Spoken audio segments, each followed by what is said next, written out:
Discipline isn't motivation, and it definitely isn't willpower.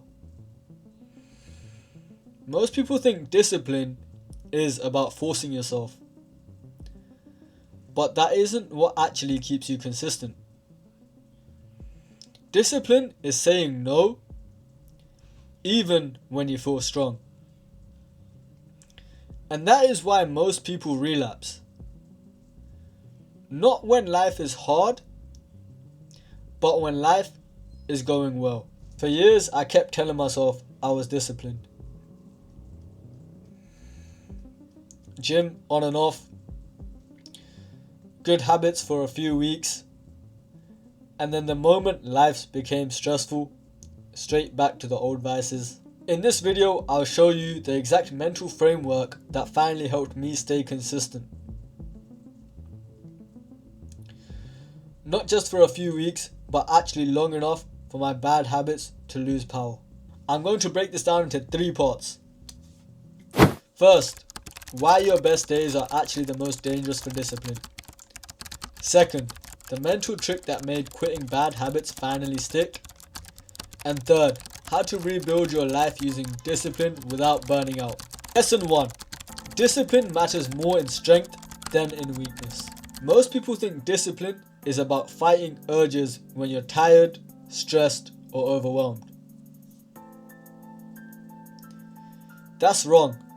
Discipline matters more when you're feeling good. When I was stressed, I knew I was vulnerable, so I was more careful. But the moment things were going well, gym was consistent,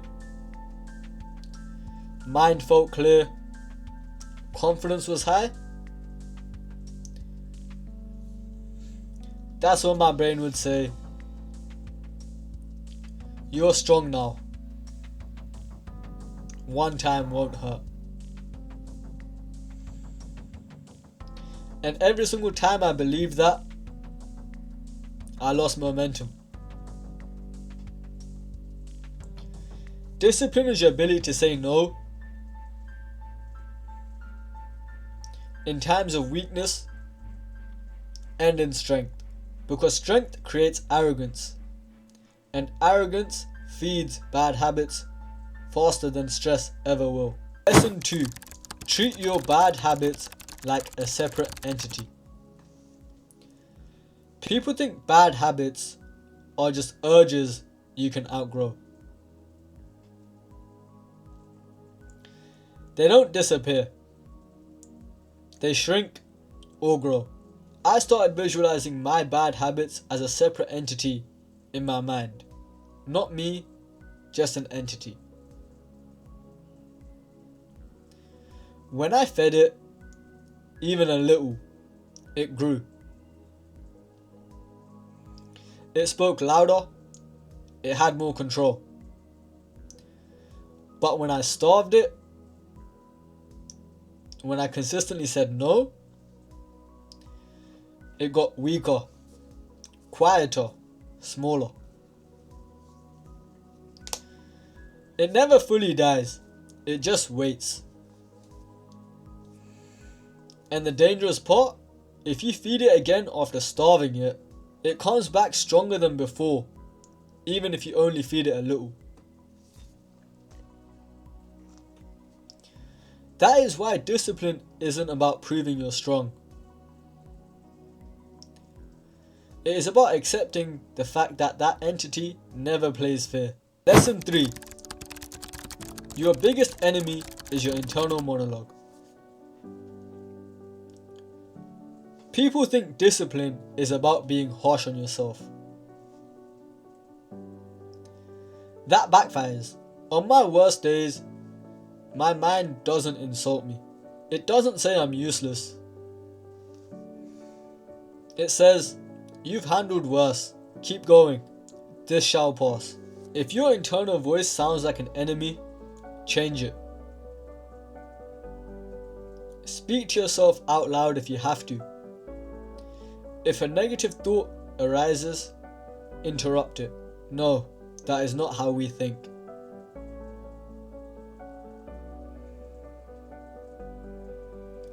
It is much easier to stay disciplined when your mind is your teammate rather than someone waiting for you to fail.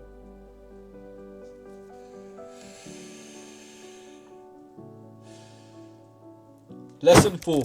Discipline is only felt later.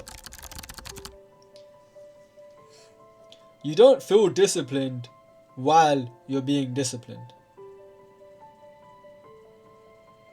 because you haven't collected the reward yet.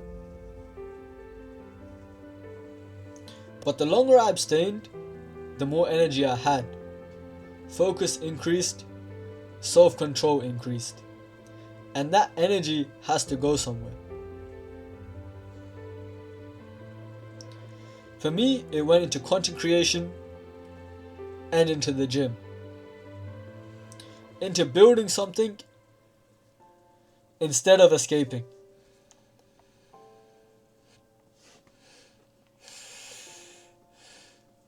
Lesson 5. Start embarrassingly small, then iterate. When I wanted to create content, I didn't plan. I didn't edit. I simply got my phone in my car and I hit record. Same with the gym. I didn't optimize nutrition or sleep. I just turned up. Over time, it stopped feeling hard. Then I added one small improvement at a time. Editing, structure, consistency. Iteration will always beat repetition. So discipline isn't motivation, it isn't intensity, and it isn't about proving you're strong. Discipline is your ability to say no, even when life is going well. Once you start doing that, bad habits lose their power and your mind becomes your teammate. If this video helped, subscribe and I'll catch you in my next video.